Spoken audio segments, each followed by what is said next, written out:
Hello, hello, hello. I am John. This is my show, An American Scheme, where I am proving that Diana Ross is Michael Jackson's actual mother. Okay, let's go to.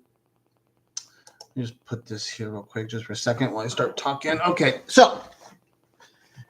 um, so yesterday, one of the people that comes by my page, Sky Blue, admit I have so many conversations and stuff, and it's always hard for me to remember exactly how the conversations go, and I'll remember things. But what happened is she brought up the name Faye Dunaway because of the movie The Eyes of Laura Mars, right? She brought that up yesterday. She brought the name of the movie up because she asked me if I had seen it. And it's one of those things that's like, okay, well, I have seen it. And so I know it's a movie that most of you people would not have seen it, right? It's just I was surprised that she would have known it because I'm surprised that I've even seen it. You know, I did watch it one time because it did have stars in it that I like. But what I remember from the movie was the people were really it was a really like cocaine movie. The actors, this is in the 70s when there was a lot of cocaine being used in Hollywood.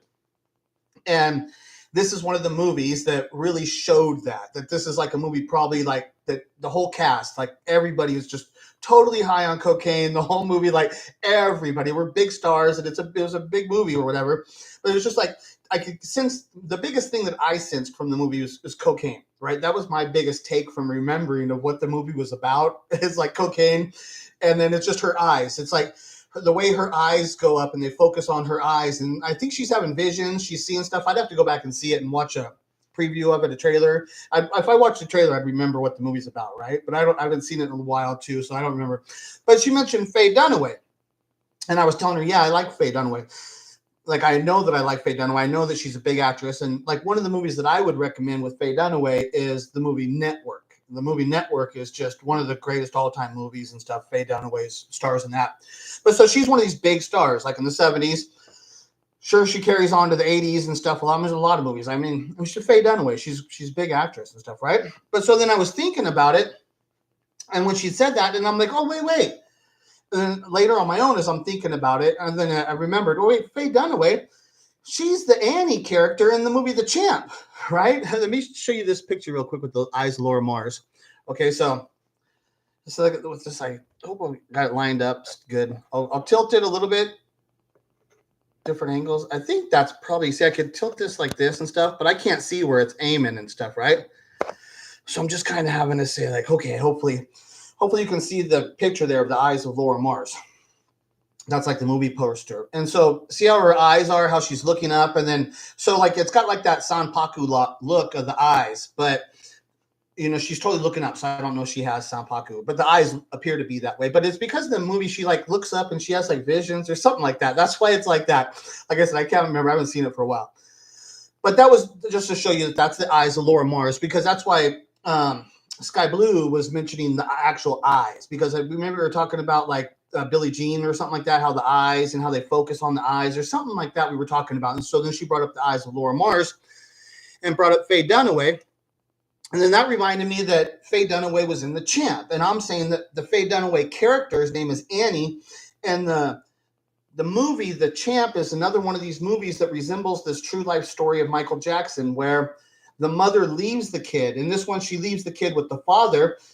And then the mother goes on and starts living her own life. And then she becomes rich. And then she wants to get back into the kid's life, right? And that's what happens. She tries to come back into the kid's life. And the kid's like saying, you're not the kid literally in the movie says, you're not my mom. You don't live with the champ. That's his dad, you know? He says, you're not my mom. You don't live with the champ. Like, you know? And that's where I think the Annie, are you okay? I think that's what the Annie, are you okay? Because he's like, Annie, are you okay? Are you okay? You know? Because what happened to you? Right? Nobody was really talking about like what happened to you, kind of thing with like the Michael Jackson stuff, right? It's like all this stuff. And so Michael Jackson's focusing so much on him about what happened to him. But so when he's saying, Annie, are you okay? It's his way of saying to Diana, you know what? It's like him saying, Diana, you know what? All this time I've been thinking about myself and I've been worrying about myself, but I never understood about like the smooth criminal, Smokey Robinson, and what he had done to you and your situation and this stuff. You know, it's like, Annie, are you okay? You know, so that's what I think it was about. So since we looked at this, then what happened? So it made me look at, so what happens, one of the things with me is that I'll get a little thing. I'll get a like this, and I'll be like, oh, you know what? There's a piece of information I need to check there. I need to find out who somebody is. And what happens is a lot of times now, because of the investigation, and it's weird because I've done so much investigation, but what happens is that even now, when I still start doing this, I'll look up one little thing. Next thing you know, it's a rabbit hole, and I'm going down hard and stuff, right? And it's like, and it always happens this way. This is the kind of thing with the Michael Jackson story. I'm like, you people that like think you're Michael Jackson fans, you have no idea of the adventure and the ride that what I'm going on through this Michael Jackson journey. Magical. It's magical.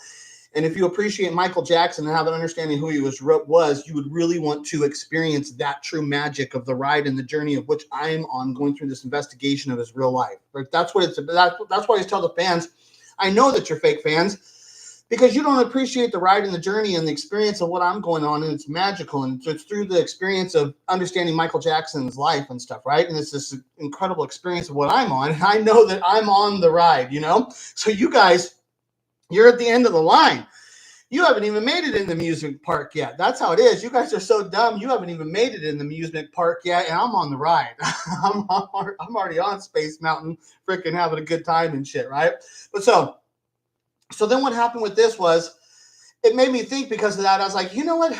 I was like, I wonder who directed that movie. I was like, I wonder if I can find a connection to because what happened is, because there's also the stuff with Ricky Schroeder in this, is that Ricky Schroeder is the kid starring in the television show Silver Spoons, that he goes on and stars in the Silver Spoons, which also has that, is it Alfonso Rivera, whatever kid, that was the tap dance kid, the kid that's in the Pepsi commercial with Michael Jackson back in '84, the kid that goes on to the Fresh Prince of Bel-Air, that kid, right? Okay, so that kid's on Silver Spoons too, right? And so is Ricky Schroeder.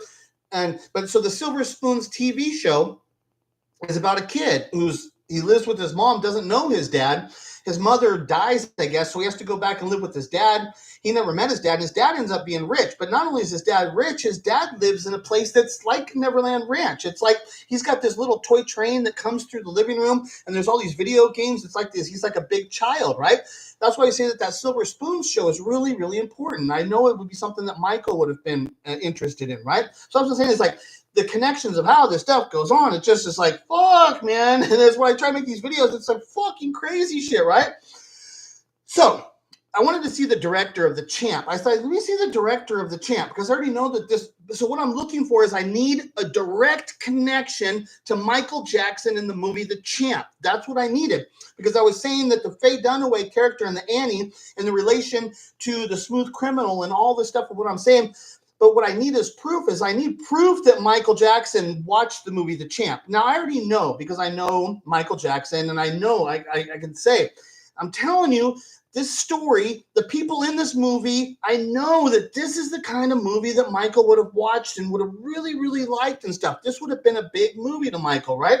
But I don't have proof that he watched the movie. So what I'm looking for is to try and find a serious connection where then I know that Michael would have watched this movie, right? So then I know that it can be part of my story of the explaining of who Annie is and the Smooth Criminal and stuff, right? So what I looked for was the directors, because Michael is into directors. If people don't know, the directors are the artists. Like, they're the ones. Directors are big deals. There's like writers and then directors. Those people are like, when you talk about the elite people of movie making and stuff, right? Those are the big people, the people that are the smart people, the really, really smart shit, right? They're way above like the actors. Like a director, he's way above an actor. There's no actor that compares to what a great director is. The artist is the director, is the artist. An actor is just a stupid actor, right? The artist, the real artist, is like the writer and the director. Those are the artist people, right? And so I know that Michael's interested in those kind of people and the real artist people. That's why I wanted to look for the director. So, and if you see there at the bottom there, like right there where it says Franco.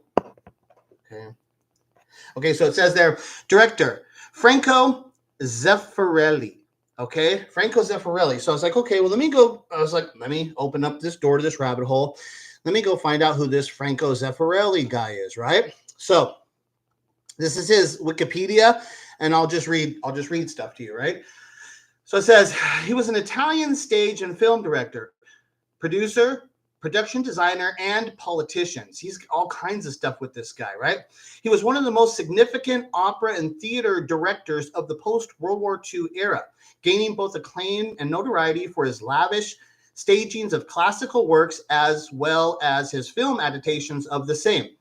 A member of the Forza Italian Party, he served as the senator for Cantina between 1994 and 2001. So, man, he became a politician. Like, this is like, this guy's crazy shit, right? So it says, films he directed include the Shakespearean adaptation of The Taming of the Shrew. So, like, when it says that, I'm like, okay, well, let me see what, I know the name and stuff, but let me see what The Taming of the Shrew was. Instantly, so the first movie he does is The Taming of the Shrew. So instantly, when I'm looking for connections to Michael Jackson, who's the star of Taming of the Shrew? Elizabeth Taylor. Okay, do you see how when I go down these rabbit holes? Okay, so you guys probably can't see that. Okay, can you see that now? Hopefully, you guys can see that now.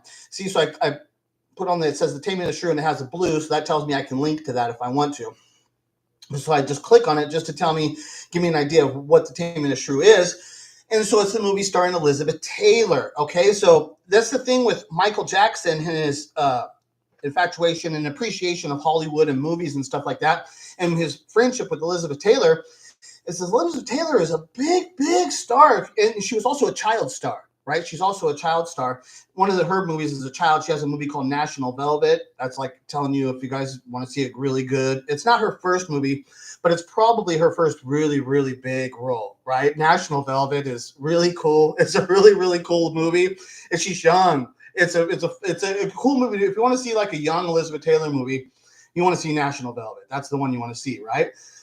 So, but that's the thing too, where Michael's interested in these child stars too. So that's why this friendship with Elizabeth Taylor, Michael and Elizabeth Taylor's friendship is so big. And I know that Elizabeth Taylor and Michael Jackson would have had all these conversations about all the people in Hollywood and the directors that she worked with. She would have been able to be telling them all this stuff. That's why now that I see this and I know Michael's connection to Elizabeth Taylor, then I knew that Michael Jackson would have known who this director was. That's how I know that's like, oh, okay, now we got a connection. I've got a connection to this director right off of the first film. Boom, Elizabeth Taylor. That means Michael Jackson would have known who this director was, which shows also that he's going to know the movie The Champ, right? It shows me that that's what's going to be going on, right? So it's The Taming of the Shrew. And then it says, starring Elizabeth Taylor and Richard Burton, Romeo and Juliet, 1968. For which he received a nomination for Academy Award for Best Director, and Hamlet, 1990, starring Mel Gibson and Glenn Close. So he did that. I mean, this guy's a big director. His biblical television miniseries, Jesus of Nazareth, in 1977, won both national and international acclaim and is still frequently shown at Christmas and Easter in many countries. A Grande Ufficiale, whatever, is some Italian stuff. Republic, British Kingdom. That's just some other word. Okay, I don't need to say that. So there's a few things here that I need to get to. Okay, so it says Zeffirelli was born Glan Franco Corsi Zeffirelli in the outskirts of Florence, Tuscany, Italy. He was born after an affair between Florentine fashion designer and an Ottore Cose, a wool and silk dealer from Vinci. See, now he's born out of an affair. That's another thing that Michael would have been interested in, finding out these details. That's the kind of person Michael would have been attracted to. Kindred spirits is how they refer to that. Kindred spirits. That's what this is about.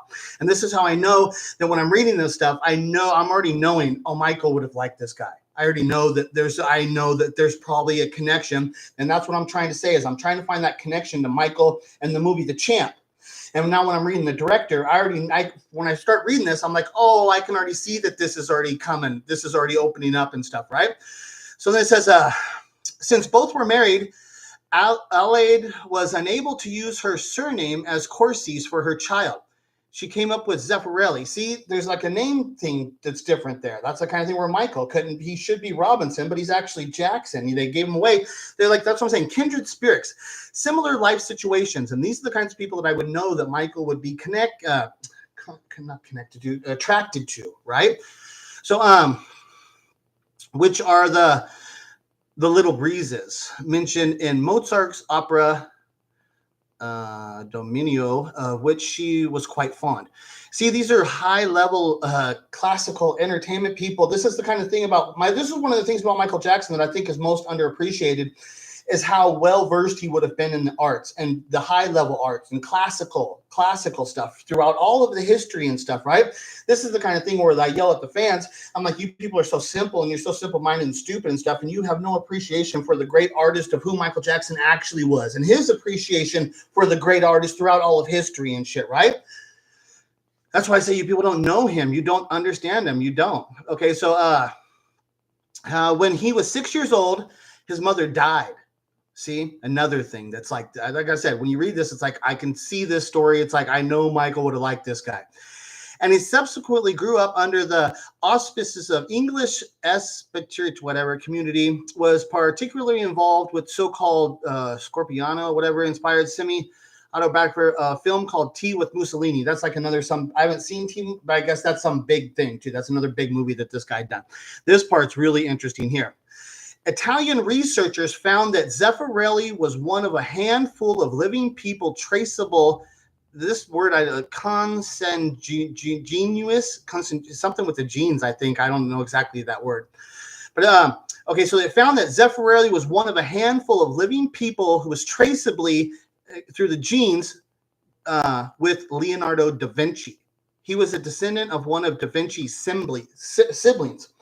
So that would have made him like a niece. Like, that means Leonardo da Vinci, if he would have been older and stuff. So it's like Leonardo da Vinci would have been like a great uncle to this guy. Okay, this guy is like, Leonardo da Vinci is like this dude's great uncle. Do you see what I was saying? When I wanted to make a connection to this guy and Michael, when I'm reading this, it's like, dude, Michael Jackson definitely was friends with this guy. I'm like, this is exactly, that's what I'm trying to say, is that Michael would have seen the movie The Champ, because this is the thing, the connection that's like, it's the director. The director was the connection. The thing that really brings Michael into it is through this director.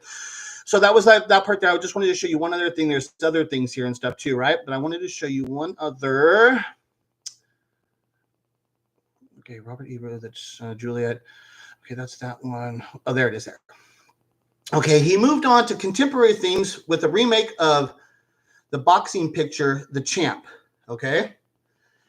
And the critically panned, when they say something is critically panned, that means they trashed it. Okay, this is a movie that was trashed by like the media and stuff, right? Critically panned. That means that they trashed the movie. So it says, and the critically panned Endless Love in 1981, right? And you go and look on Endless Love. Who's the stars of that? Brooke Shields. Brooke Shields is the star of Endless Love in 1981. That's when Michael's hanging out with Brooke Shields the whole time, right? I bet you that Michael Jackson spent time on this movie set hanging around with Brooke Shields, talking to the director, because Michael would have already known the director. This might have been the connection of, no, Michael and Brooke knew each other before this. They knew each other. She was even younger and stuff, right?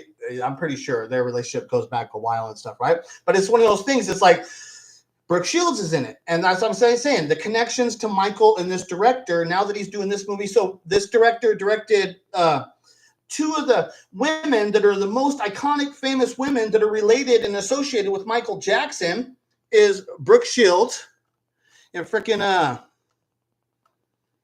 always forget her name sometimes. And Elizabeth Taylor.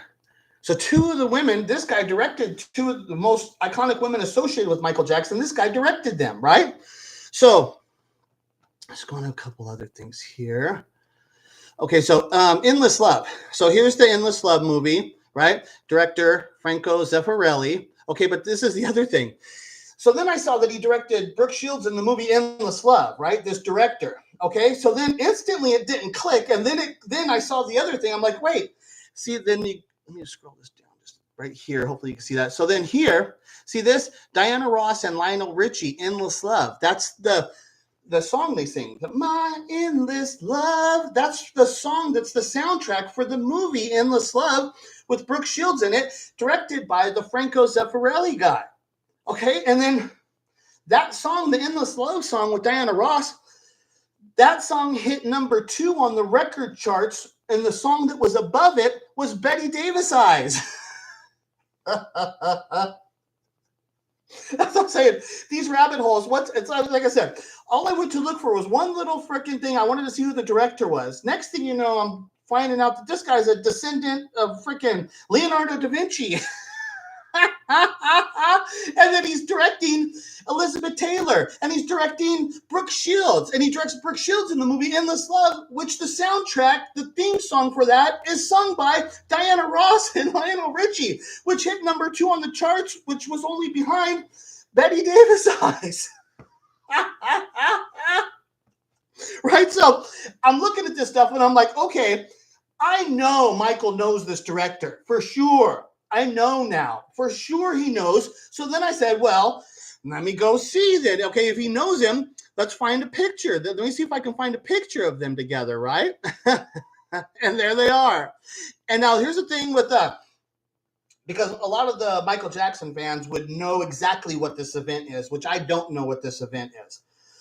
I would have to go search more with that outfit and stuff. But I do want to know exactly what is this actual event. What's the actual event here? I'd have to look up. I'd search a little bit more and see if I can find it. But the thing was, so it's like I know Michael knows that director, and now it's like here's a picture. There he is, sitting right next to him at some kind of major event, right? And Michael definitely knows this guy. And then like up here, here's another picture with Michael and him. That's them together again. You know, there's a picture here where it tells you. It says right here, Michael and with Zeffirelli. So it tells you. It says Michael's in Paris. It says Michael, see Jackson in Paris and be treated like a star. And he's hugging that Zeffirelli guy, right? They're friends. Like I said, it's not just the one. There's more, you know. They're together. Like they know each other. That's the guy that directed the movie The Champ, which means it's safe to say that Michael Jackson saw the movie The Champ. That's the movie with the character of the mother who's abandoned the child and got rich and trying to come back into the child's life. And her name in that movie is Annie. That's what I'm saying. You people don't understand. You people are not doing any form of an investigation through the mind of an understanding of the magic and the greatness and the brilliant mind of Michael Jackson. That's what I'm here doing. None of you people care about what I'm doing because you're fake Michael Jackson fans. I prove it over and over and over and over again. You're all stupid. You're fake Michael Jackson fans. You're bad people.